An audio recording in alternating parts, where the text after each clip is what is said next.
Hello, everyone, and welcome to this year's Innovations in Teaching and Learning Conference, AMA, or Ask Me Anything. We get tons of questions from people about the conference, and so this year we thought that we'd answer some of the more common ones in this format using an AMA. Hi, I am Dr. Crystal Anderson. I'm Associate Director for Engaged Learning here in the Stearns Center for Teaching and Learning. I'm going to let my colleague introduce herself. Hi, everyone. I'm Kelly Chandler. I'm the programs administrator at the Stearns Center and also project manager for ITL. Thanks, Kelly. So, we want this to be kind of casual, but before we get started, we wanted to let you all know what the actual purpose of the ITL conference is. This is a conference that's primarily for George Mason faculty, and it's an opportunity to bring faculty together from different disciplines and different statuses around teaching. It also provides opportunities for faculty to share their knowledge and experiences around teaching with their colleagues. And then it also provides opportunities for faculty to learn about teaching from their colleagues. A very important point about the conference is that you do not have to have a proposal that speaks to the theme in order to submit a proposal. We want proposals on all aspects of your teaching and your teaching experience. So, with that said, let's start with some questions about the proposal process. Okay, so one of the questions that we've had recently is why is the request for proposals so early? So we're going to admit it is early. It feels early. The proposal process starts usually at the beginning of February and runs until mid-March. If you all are frequent visitors to your own disciplinary conferences, take a look at what the timeline is for that, and you'll find that it's pretty comparable. So for my disciplinary conferences, the call for papers goes out in January. That conference is in October. And one of the reasons why it takes so long is that we also employ a double-blind review process. So we need to get the proposals in. We need to distribute proposals to reviewers. We need to get those recommendations back in. We need to draft a schedule. And then the other part is we have large spaces of time where faculty are just not here, and more importantly, not on contract, like the summer. So when we add all of those things in, we literally can't start any later than what we start for proposals. But the great thing is we give you lots of lead time. It's about 6 weeks so that you can get a great proposal together. We also strategically make the due date right after spring break. So, Absolutely. okay, so a next question that we got a lot last year because we made a change to this format was why are interactive sessions limited to three presenters? I like this question because it really is one of those things that we took the feedback of participants and incorporated it into the conference. So people have different experiences of ITL. I've been here for about 6 years, so I have pre-pandemic experience of ITL, pandemic experience of ITL, and post-pandemic experiences of ITL. So when we came out of the pandemic, one of the things that we wanted to do was to give people all the things. So we had all of these sessions. And what we got back was it was just too many sessions. It was too much of a good thing. People could not choose. There were too many options at any given time.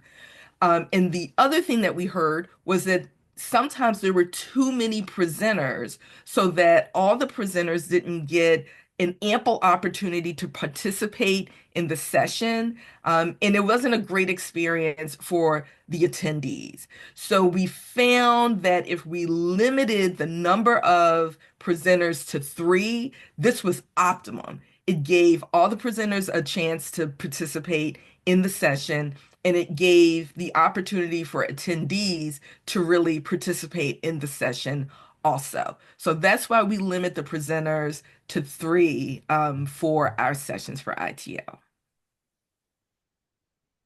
Speaking of presenters, who can submit a proposal for the conference? Who are these presenters? This is also a really big misconception about ITL. It's Mm. anyone who's teaching at George Mason. So this includes our tenure line faculty, it includes term and adjunct faculty, it includes graduate students who are instructors of record, and also it includes graduate students who may be teaching assistants. So we want to get a full range of people in their experiences in the classroom. Absolutely. One of the best things about ITL, as you mentioned before, and our purpose was getting all of these people in a room together who might not have that experience otherwise. Yeah. And also speaking back to your question, or sorry, your answer for the second question, what you talked a little bit about the review process. So, what are some of the criteria for selection?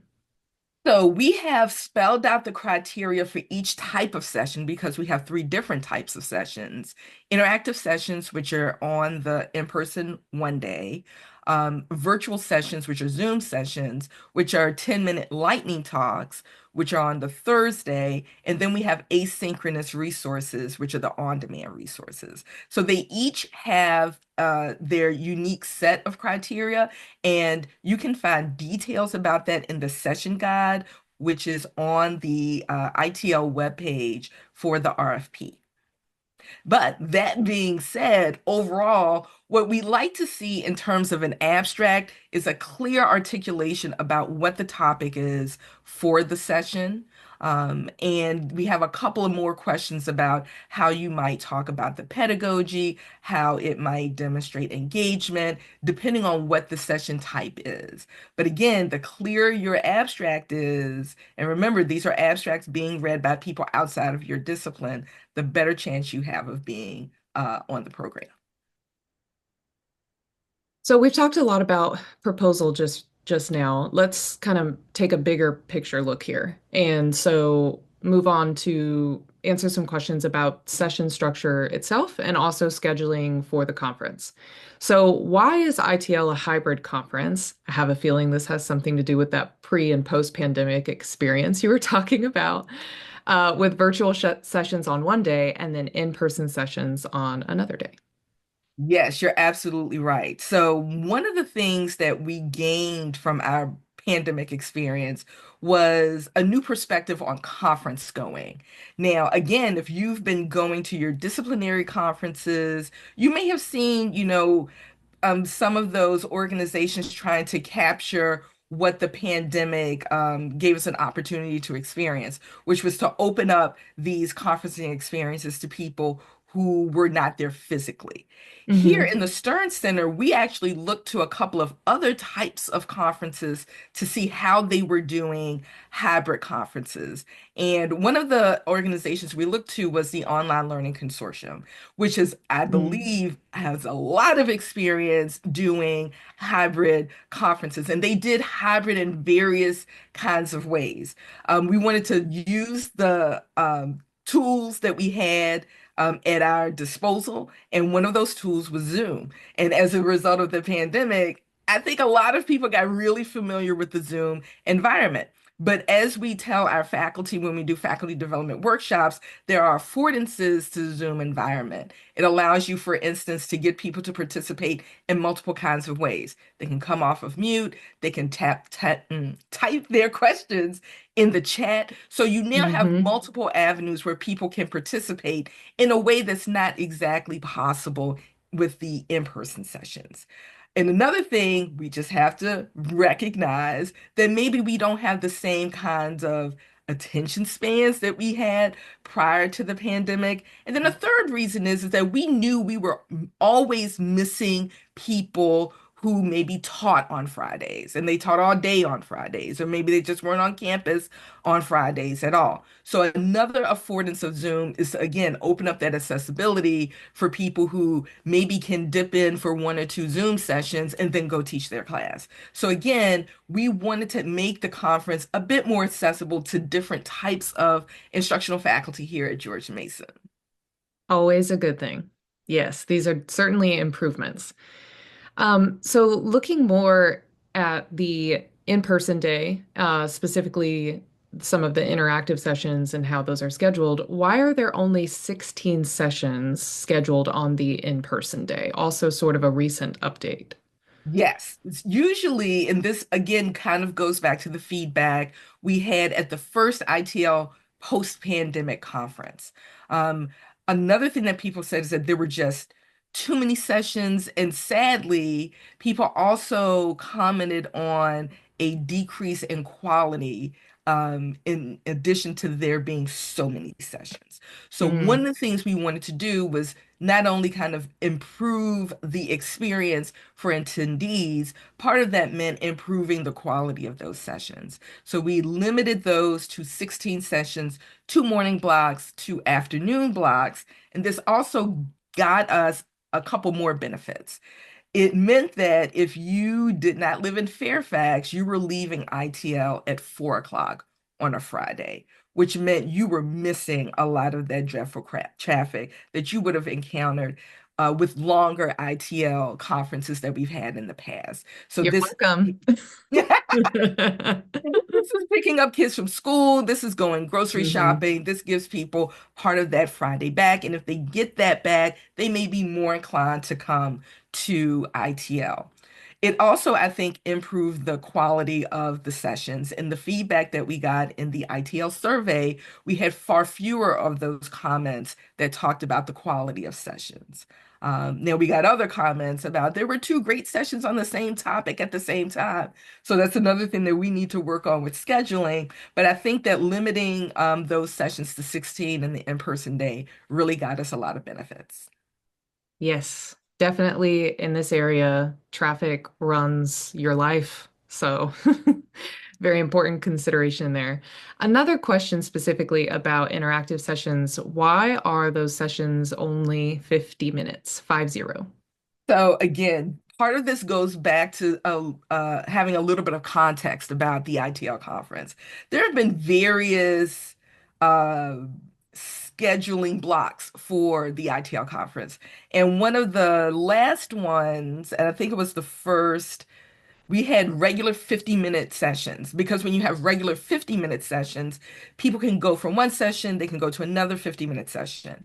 In a prior iteration of ITL, we mixed 50-minute sessions with an hour and 15-minute sessions. And so that meant if you started in a 50-minute session and you tried to go to an hour and a 15-minute session, you were coming in the middle. And so you Hmm. weren't having that optimum experience. This goes hand in hand with limiting the number of presenters to three because we think having three presenters and having 50 minutes really is an opportunity for attendees to hear everything that the presenters have to say and have lots of time for engagement, interaction, interactivity, and feedback. So now we're getting into questions that are more geared towards someone who's an attendee. So less so presenter question. As an attendee, we have a question that states, why aren't there more proposals that apply to my discipline, my interests, my topic that I can use in my class? Yes, this is another one of those things that was directly from the ITL survey. And Mm, we try to put together the best program that we can, but we can only work with what we have. So if you want to see more sessions from your discipline or from a particular topic, then we need to get more proposals from those disciplines and on those particular topics. We tend to have a lot of proposals from the College of Humanities and Social Sciences and the College of Education and Human Development. And you can right. see that breakdown on the ITL website when you take a look at the ITL report from last year's conference. So Mm. we tend to get fewer proposals from the College of Science and the College of Engineering and Computing. So encourage your faculty friends to submit proposals from your discipline, and that way we can see more representation from your discipline in the program. And Absolutely. again, I am always available to help you with any questions you might have about submitting those proposals. Nice. So final question. This is an interesting one. What's up with Sked, the app for the online program? So this is Yes. now talking about not the in-person day, but specifically the one we use on our hybrid online day. Well, it was both because, SCED, for the Oh, first time this year, we use SCED to also do registration. So it really mm. is about the app. And people were very vocal about Sked the app in the feedback we got for the conference. And we admit, we thought, hey, we could put the program and the scheduling and the registration together, and this would be great. It would allow us to print those name tags with the QR code and we could scan people in. We were really Yes. hoping that this was going to be a great thing. And it was a new feature for Sked. And let's just say they have not worked all the bugs out of that. And we did not know that until we actually experienced it during the conference. Oh, Um, technology. yes, it was doing all kinds of things that had an impact on us, everything from us printing those name tags to the way that the links showed up in the online program to us being able to determine how many people attended versus how many people registered. And so it had a severe impact on a lot of the conference. People And as not a being able result, to log in as well exactly, to their SCAD exactly. account. Yeah. So as a result, we will not be using SCED this year, and we appreciate the feedback we got from participants from last year. Again, one of the purposes of the AMA is to give you an opportunity to see how we take your feedback into consideration as we plan the conference. So, those are the major questions that we had. We hope that this has been useful for you. Just a few more pieces of information before we close out the AMA. Kelly, thanks for being a great Alex Trebek and answering the questions. We like to I tried. remind We like to remind you that the conference is going to be September 25th and 26th of 2025. The September 25th is the date for the online sessions. September 26th is the in-person session date. Proposals are due March 17th, as Kelly said, after spring break. And if you have any questions, please email us at stearns@gmu.edu with questions about the proposal process or anything about the conference, really. Thank you so much for spending some time with us, and we hope you have a great rest of the day. And thank you for being such an amazing conference director, Crystal. I am only great Bye. because of the planning committee it's a team effort. Aw. All right, we'll see y'all at ITL. Okay, thanks. Bye. Bye.